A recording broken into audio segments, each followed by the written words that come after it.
You're Locked on the New York Rangers, your daily podcast on the New York Rangers. Part of the Locked On Podcast Network, your team every day.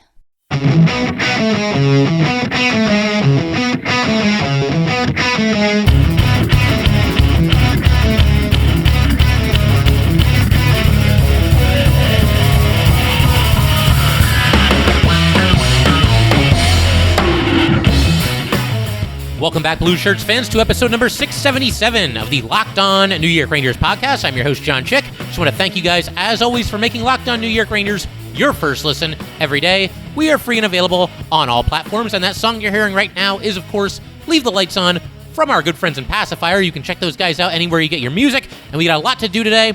The Rangers announcing the latest two batches of training camp cuts, so we're going to talk about the players that will not be making the New York Rangers out of training camp, namely Brennan Othmann and Cuylle. Not too many surprises in these groups. I mean, everybody in these two groups at best was a roster long shot, but we'll talk about that at the end of today's episode. I want to start today by talking about what was a really nice 2-1 victory against the New Jersey Devils on the road.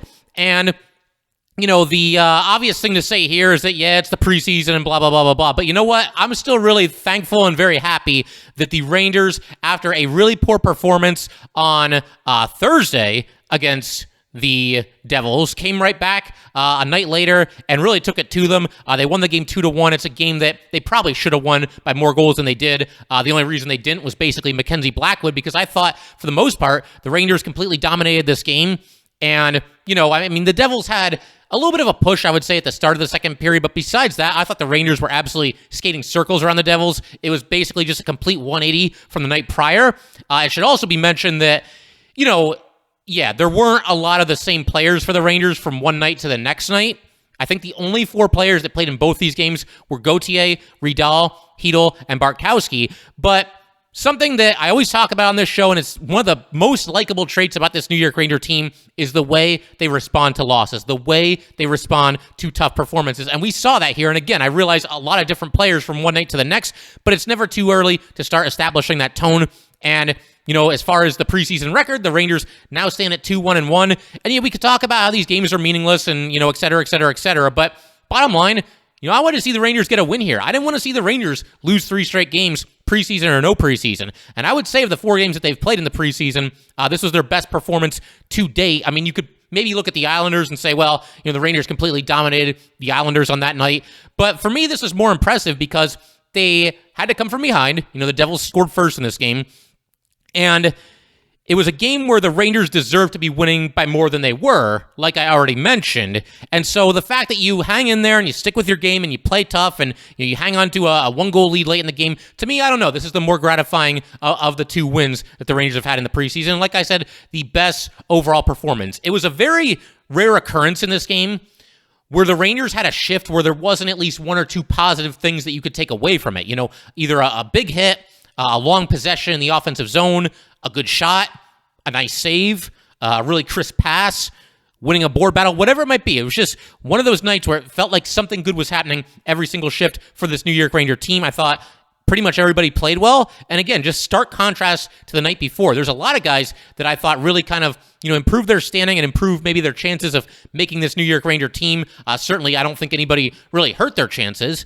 And of course, the other big news from this game is that it was the first game of the preseason for both Barclay, Goodrow, and Artemi Panarin. You had Panarin out there with Hyrdal and Kravtsov. Vincent Trocheck was held out of the lineup. He was feeling a little bit under the weather, and obviously, look, it's the preseason. There's no real need to force anything. At some point, like I was talking about in a prior episode, I would like to see Panarin and Trocheck and Kravtsov all on the ice at the same time on the same line, if that indeed is going to be the Rangers' second line to start the season. And so far, the Rangers have given every indication that it indeed will be. So eventually, you know, 2 preseason games left. I'd like to see that trio out there doing some work together. Besides the Panarin line, we also had a line of Goodrow centering Brodzinski and Vesey. Vesey continues to, you know, help his chances of making this team, and we'll dive into that in just a second here. You had a line of Rydahl centering Hunt on his left wing, Gauthier on his right wing. This line was really good, especially in the second half of the game. Dryden Hunt was singled out by Gallant a few days ago as somebody who has really impressed during training camp, really stood out in a positive way. And all three of these guys, Rydahl, Hunt, and Gauthier, all three of them, it's interesting because, they had a really nice night together, and all three of these guys know that they're fighting for a spot in the opening night roster, and I would say all three of them fighting something of an uphill battle. And the other interesting thing about it is these three players, Rydahl, Hunt, and Gauthier, they're all competing against each other, but maybe that galvanized them a little bit. They all played very, very well together in this game. Couple of scoring chances, didn't really get the chance to finish, although I believe Rydahl had an assist in this game. And like I said, we'll get into the goals and all that fun stuff in a second. But I was really impressed by these guys. A lot of scoring opportunities, a lot of ozone possession time, and some physical play as well. Julien Gauthier is somebody who, I feel like a lot of us were all just kind of waiting to hear the news that he's been traded for a mid-round draft pick, and that may still well happen. But I will say, in this preseason here, if nothing else, he's not throwing in the towel. He's not giving up on himself, and he's at least going to make it a difficult decision for the Rangers to, hold him out of the opening night lineup or to, trade him, whatever it might be. He's not going to make it easy on the Rangers. He's still got, he's still in this fight, so to speak, and playing a little bit more physical, I think, than we're used to seeing from Julien Gauthier. And that might be self-preservation, where he realizes that, if he's in this lineup, could be on the third line, maybe on the fourth line, he's got to, bring more to the table than just scoring ability. The problem is, in theory, Gauthier has scoring ability, but once again, he just cannot finish his opportunities. We saw a lot of that in this game as well. So we'll see how it all shakes out with Julien Gauthier. Thought he had a really nice night, as did this entire line. The only thing for Gauthier, and it's what has been his Achilles pretty much ever since he's come into the NHL, is he cannot finish his scoring opportunities. But anyway, you got a fourth line then of Carpenter, Reeves, and Cuylle. Good night for these guys as well. They stood out to me kind of early in this game. Tough on the boards, winning some puck battles to keep some offensive zone possessions alive. And Will Cuylle is not going to be making this team. We know that now. This will turn out to be his last appearance of the preseason for the Rangers, but a solid night for these guys as well. I was keeping an eye on Barclay Goodrow for a good chunk of the night as well. I thought he looked good in the first period. A strong shot from the high slot area. It was turned aside in the first period. Later in this shift, same shift, he passed from behind the net in front to Johnny Brodzinski. Brodzinski, too, was denied. But Barclay Goodrow looking good for his first game back and obviously shaking off that injury that he played with in the playoffs this past year.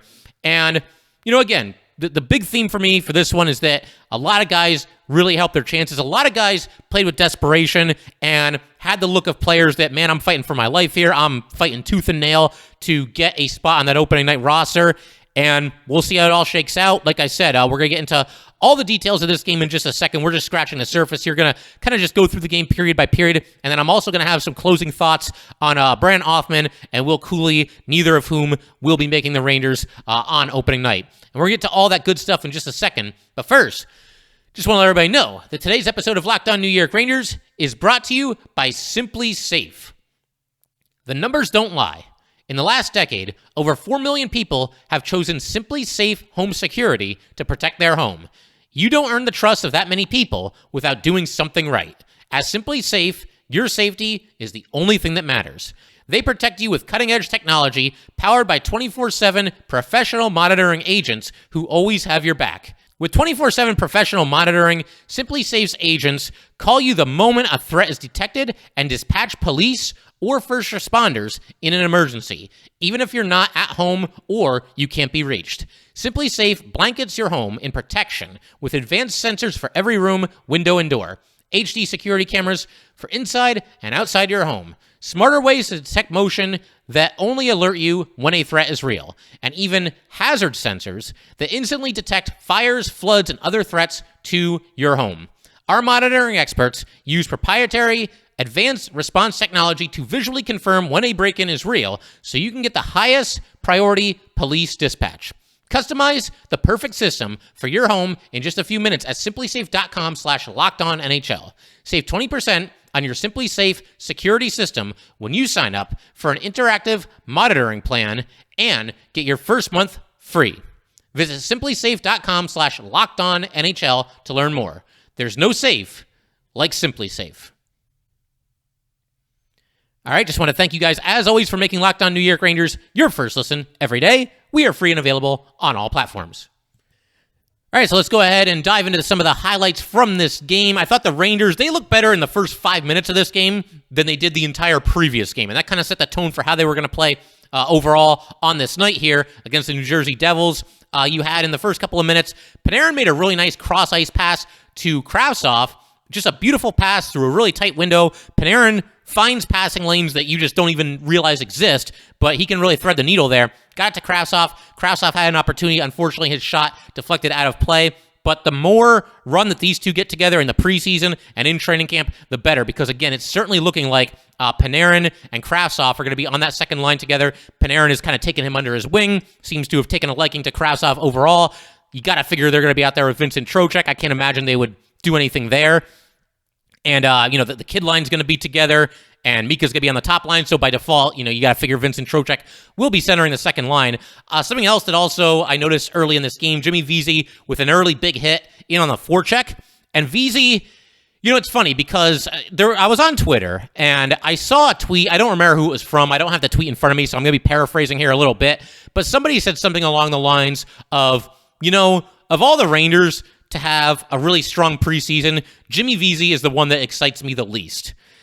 And I get where those sentiments come from. I understand because, you think about Jimmy Vesey, at this point, he's somebody that's fallen well short of career expectations, highly coveted player coming out of college, and just hasn't really worked out. He's just kind of bounced from team to team to team, and he's had to kind of reinvent himself as, a more tough bottom six forward as opposed to, a dynamic scorer that would play on the top six. So I get where that idea comes from, because if Jimmy Vesey plays well and he makes his team, well, that's one less spot for a prospect or, somebody with a little bit more upside than a Jimmy Vesey. But, I can't bring it within me to root against one of our guys. If Jimmy Vesey is going to come in here and he's going to play as well as he had, contributing on the score sheet, and also playing very well in this game. He had a game-saving play that we'll talk about in just a second in the last, 20 seconds or so of this game. But, he's in here on a PTO. He's fighting his tail off to earn a spot on this roster. I think you have to respect that. And I also get the feeling, and again, we'll talk more about Othmann and Cuylle toward the end of today's episode. I get the feeling like if anybody's looking at Jimmy Vesey and thinking, oh man, he's the reason why, Othmann's not here. He's the reason why Cuylle isn't here. I get the feeling that the Rangers probably were going to not have either of them make the opening night roster anyway. I get the feeling that decision has already been made behind the scenes. Maybe it's a situation where the Rangers look at some of their other young forwards who debuted when they were very, very young, and in a lot of cases, those guys haven't quite met expectations yet.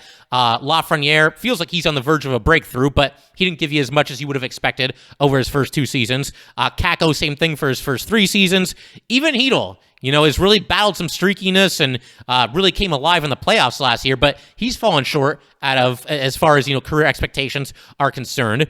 And then you can look at Lias Andersson, who was a disaster, and then you can look at Kravtsov, and we know everything that's happened there. So I get the feeling with Othmann and Cuylle, they're just erring on the side of caution before they put them in the NHL and really take the training wheels off.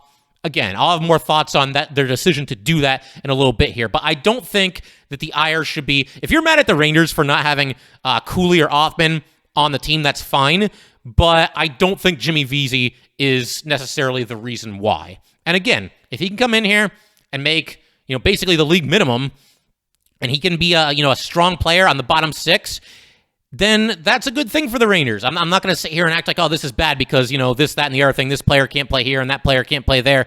If Vesey comes in and over-delivers, and keep in mind, this guy was a highly coveted player coming out of college, so maybe the Rangers can unlock something. He is 29 years old now, so he'd be a heck of a late bloomer if he comes in and has a career season. But the best seasons of his career did indeed happen with the New York Rangers. He seems happy to be back. Maybe this works out in a nice way for the Rangers. Only time will tell there.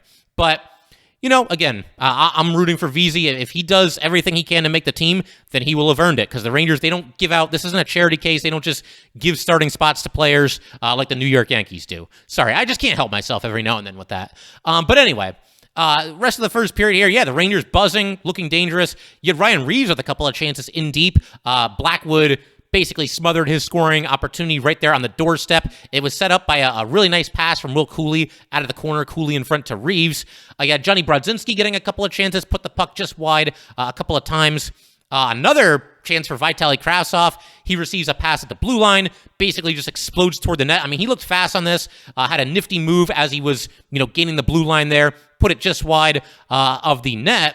And then another chance for the Gauthier, Hunt, Rydahl line. Gauthier with a centering pass to Hunt, and Blackwood knocks it aside. So, again, Rangers absolutely buzzing in this first period. More scoring opportunities than I can possibly count here. But one other play that I wanted to highlight as far as the first period is concerned, a play that Zach Jones made as he, continues to hopefully what I would say strengthen his hold on the number 6 defenseman spot, or maybe just, inch his way in front of Libor Hajek, because I do think it could be and probably should be, and hopefully will be, Zach Jones out there on opening night over Hajek. But there was a breakaway opportunity for the Devils, and Jones basically caught up and poked the puck out of harm's way. So a really nice defensive play by Zach Jones there, and he's somebody that is known at least a little bit as an offensive defenseman, so to see him make a play like this, I thought was certainly a positive thing. And then the Rangers, toward the end of the first period, Julien Gauthier draws a hooking penalty. And that goes back to what I was saying, that Gauthier was very active in this game, was all over the ice, played very well. It's just the same thing continues to plague him that's always plagued him, and that's the simple fact that this guy cannot finish a scoring opportunity. But we're going to continue talking about everything that happened in this game in just a second here. And we will also break down, the training camp cuts that the Rangers announced over these past couple of days here. Down to just 28 players left in camp, and there's 2 preseason games left, so it's down to the nitty-gritty here, and the battle is on as far as, roster spots and, spots on the power play, spots on the penalty kill, et cetera, et cetera, et cetera. And like I said, we're going to get to all that in just a second. All right, so we'll continue breaking down this game here, this 2-1 win for the Rangers, and I figure we'll go to the second period here. We'll talk about the lone goal that the Devils scored. It was basically set up by a missed pass. It's funny because, the Devils got an opportunity, and then a great play by Zach Jones nullified that opportunity, and then the Devils got another chance just a couple of seconds later, and they ended up scoring. But basically what happened, you've got a cross-ice pass that was behind Braden Schneider. He was looking to receive the pass and basically skate out of the zone with it, but it was behind him. And then Zach Jones got back, made an excellent play to break up a scoring opportunity. There was a very quick developing 2-on-1 for the Devils, and Jones went down into a sliding position on his stomach, reached out with his stick, and was able to block the pass. Seconds later, though, the Devils get it back, and Jack Hughes basically just circled around along the boards and came back into the right circle with the puck, and just ripped a heck of a wrist shot over the right shoulder of Louis Domingue, who started this game. And that made the score 1-0 Devils early in the second period here. Rangers right after this, the shift right after this. And I love this because I've been saying for years that I think the Rangers need to be a little bit sharper on the shift that follows a goal. They were very sharp here. The Rangers got a scoring chance basically right after the puck dropped. Chytil put it just wide of the net. Went back the other way. And then Louis Domingue, a really nice right pad save, probably his best stop of the night. And, just a really good save here. I should also mention, the Rangers are trimming, their training camp roster. Louis Domingue, Tim Gettinger, and Andy Walensky were all placed on waivers. They all have to clear waivers in order to be assigned back to the Hartford Wolfpack. And as of this recording, it seems like all of them have done that. Domingue was placed on waivers, it looks like a day after both Gettinger and Walensky, but I don't think anybody has claimed him. I don't know if the window is still open there, but I wouldn't imagine anybody would use a waiver claim on Louis Domingue, and Domingue will probably head to the Hartford Wolfpack and get a good bulk of the starts there. So we'll see how that all shakes out. But Louis Domingue, he is what he is. He's a journeyman, and I think as far as like organizational depth and essentially a third-string goalie, he's fine. As long as you don't have any higher expectations than what I just said, you should be good with Louis Domingue.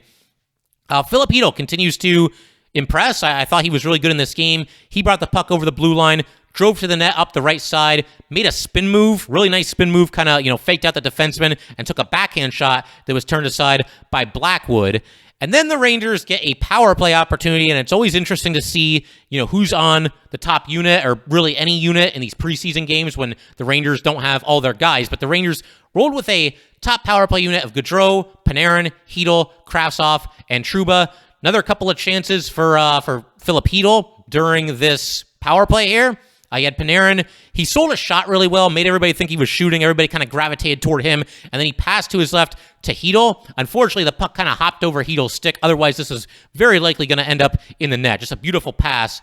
And then we have another pretty eventful shift for Julien Gauthier. He steals the puck in the attacking zone. He's all in alone, and you're not going to believe this, but he did not score on this opportunity. And then later in the same shift, he ends up with another golden opportunity. This time, it's Hunt with a really nice saucer pass on a 2-on-1 to Gauthier. Gauthier tries the one-timer, but Blackwood slides over, catches it right in the breadbasket, and once again, Julien Gauthier cannot finish his opportunities. But as I was saying earlier in the episode, he did everything right other than finish his chances. He's not going down without a fight as it pertains to being out there on opening night.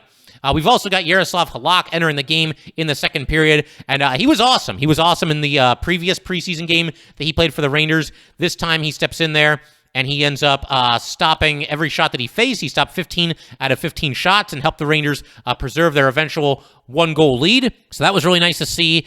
And, as I said in the preseason, when I was looking at all the different, free agent goalies and the guys that would realistically come in on the Rangers and accept a backup role and not really eat up too much of the salary cap, Jaroslav Halak was my guy. He was my top choice. If I end up being wrong about this, you guys can all yell at me.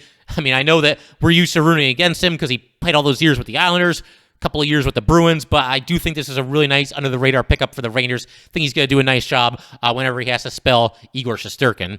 As far as the third period is concerned, the Rangers tie the game on a goal by Artemi Panarin, and it's the kind of goal, you watch the Breadman score from this spot on the ice, you watch the way he just picked the corner of the net, the top left corner, and, went over the right shoulder of Blackwood, and it's the kind of goal where we watch it, I think at least most of us, we watch this goal, and we just think man, Panarin needs to shoot it a little bit more. He's an outstanding passer, we all know that. We know that he's very selfless. He wants to set up his teammates for some goals, but every now and then, Artemi Panarin just needs to pull the trigger, as he did in Game 7 of overtime last year against the Penguins. I mean, imagine if instead of shooting there, he tried to force a pass through some traffic, the Penguins clear it, and overtime continues there, and who the hell even knows what happens at that point. But yeah, I mean, Panarin, again, just an outstanding shot. It was set up Vitaly Kravtsov to Braden Schneider. Schneider's got the puck along the boards on the right side, and he really made an awesome pass on this play. Braden Schneider, we think of him as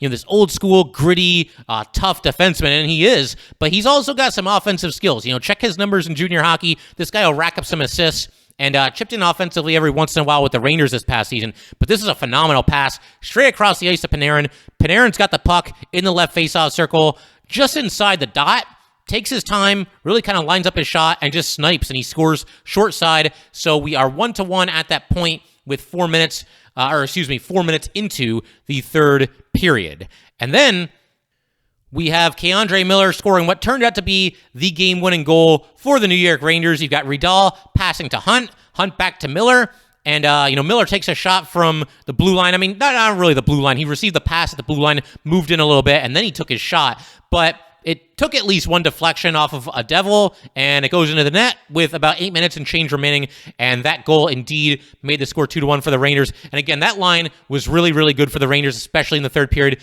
Rydahl, Hunt, and Gauthier, these are guys that look desperate to try to scratch and claw their way onto this opening night roster. We'll see how it all shakes out for them. But this line scored here, and they had a couple of really good chances on their following shift as well. Hunt with another centering pass for Gauthier.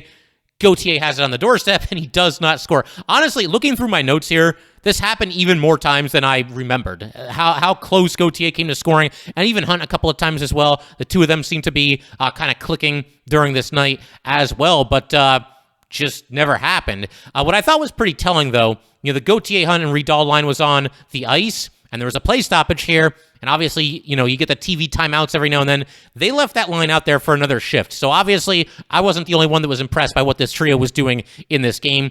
They stayed out there. About 5 minutes or so left in the game when this was happening. And then we had Vitaly Kravtsov making a nice play on the forecheck. I would say out of all the Rangers basically in camp, he's gotten the most mixed reviews as far as the fans are concerned.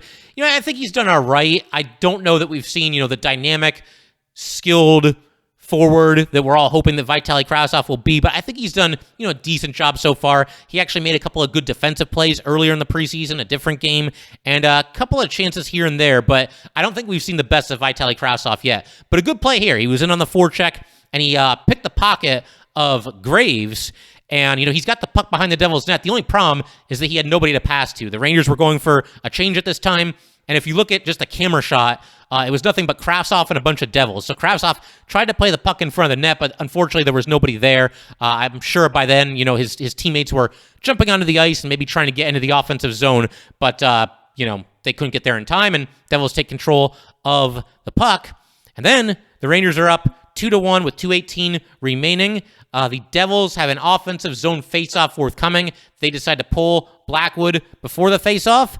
Goodrow is out there. He loses the faceoff. He's out there also with Tenorti, Vesey, Brodzinski, and Bartkowski. So giving all those players an opportunity to try to protect a one-goal lead. Unfortunately, Jared Tenorti takes a penalty with 2:02 remaining, just a blatant cross-check in the crease. So Jared Tenorti, whatever small chances he had of making the Ranger opening night roster, they probably all just evaporated with that one play. So just like that, you've now got a 6-on-4 for the final 2:02, and you have another face-off. Carpenter loses the face-off clean. You've got Carpenter out there with Goodrow, Miller, and Trouba. Jaroslav Halak, again, he's very, very good in this game, very, very good in the preseason so far. He did a great job moving to his right. Jack Hughes was going to get an opportunity from in deep, and, watching it live, I thought that Halak had made the save. Upon watching the replay, it looks like he didn't quite get a piece of it, and instead Hughes put it, just a little bit wide of the post, and it caught the side of the net instead. But Halak was there, even if Hughes had put this on net, right inside the post, Halak by that point had closed everything off, and it wasn't going to get through him. So a really nice play by Halak there. And then just a phenomenal play by Jimmy Vesey. Again, he's really strengthening his case to make this opening night roster. Vesey basically just straight up dove. He basically just laid out on the ice, and, had he not done this and knocked the puck out of harm's way, there's a very good chance the Devils, you never know for sure, but they would have had a great opportunity to tie this game with about 20 seconds or so remaining. Vesey, like I said, he saw the pass, he anticipated it, and he basically just dove forward, reached out his stick, knocked the puck away from the Devil, didn't allow the pass to be completed. Rangers eventually got the clear, and then the Devils took an icing with 3 seconds remaining, so that pretty much sealed the deal right there. But again, another outstanding play by Jimmy Vesey, and if he keeps playing the way he's playing, I think we're going to see Jimmy Vesey out there on opening night. I know there's some fans that may not be thrilled about that, but if he can play this way in the regular season, then he's going to help the Rangers win some games. He's been very, very good thus far in the preseason. And then one final stat that I must point out here before we call it a day. We talked about how different it was the first game against the Devils versus the second game against the Devils here. In the first game, the Devils outshot the Rangers 36-17. In the second game, which the Rangers, of course, won, the Rangers outshot the Devils 37-26. And in the first period of that game, the Devils had just one shot on goal. So, shots on goal, it's a bit of a polarizing stat. It doesn't always tell you the story, but I think in the case of these two games, it certainly did. Like I said, just night and day, one game to the next for the New York Rangers against this New Jersey Devil team. I figured we could pretty much call it there. I did want to quickly talk about Othmann and Cuylle, though. Brennan Othmann already heads back to the Flint Firebirds. He's already underway with the Flint Firebirds, and in his first game with them, he scored 2 goals because, of course, he did. He just put up stupid video game-like numbers with that team last season. And so for that reason, I'm sure some other Ranger fans as well, was kind of hoping that Othmann might force the Rangers' hand a little bit. He might give them something to think about. But it goes back to what I talked about earlier in this episode. I think the Rangers are going to err on the side of caution when it comes to somebody like a Brennan Othmann. And if anything, get him into the NHL a little bit too late rather than a little bit too early. I just think that's the way that they're going to look to do things. And Othmann, by the way, for anybody wondering, we keep talking about how he's ineligible to play for the Hartford Wolfpack. He's ineligible because he is a grand total of 6 days too young. That's just the way it is, and once again, he is now back with the Flint Firebirds. When Othmann was cut, so too were Turner Ellison, Carl Henriksen, Patrick Kodorenko, Olaf Lindblom, Brandon Scanlon, and C.J. Smith. All those players go to the Hartford Wolfpack. As we mentioned, Othmann goes to the Flint Firebirds, and Adam Edstrom was also cut, and he goes to Rogel BK of the SHL.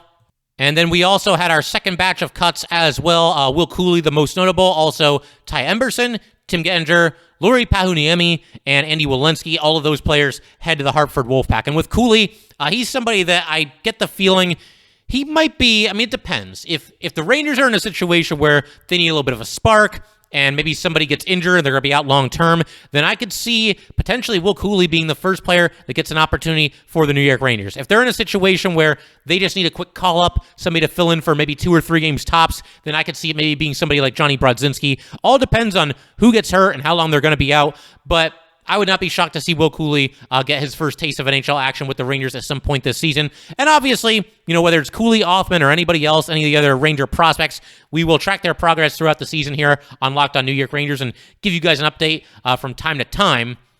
But I figure we could pretty much call it there for today. Just a reminder for everybody that is in the Locked On New York Rangers Fantasy League, we've got our draft tonight, Sunday night at 8:30 p.m. Eastern Time. Very, very much looking forward to that. Just kind of winging it this year. We'll see how it all goes. But yeah, looking forward to talking to you guys and having us all draft our teams. And then as far as what's coming up on Locked On Rangers, we're going to talk in the coming days here about, the ongoing roster battles that are going on in training camp in these preseason games. The Rangers are going to be back in action against the Boston Bruins for their 5th out of 6 preseason games. That will be Wednesday at 7 o'clock. We're also going to be talking about the alternate captaincies, because apparently this is a debate that is ongoing among the Ranger coaching staff. I figured they would just stick with the 4 guys that are remaining from last year, but it sounds like all options are at least being considered. So we'll talk about that as well. And that'll pretty much do it for today, guys. Once again, if you'd like to get in touch with this podcast, please send an email to lockedonnyrangers@gmail.com. Once again, that is lockedonnyrangers@gmail.com. And definitely give us a follow on Twitter as well, at @LO_NY_Rangers.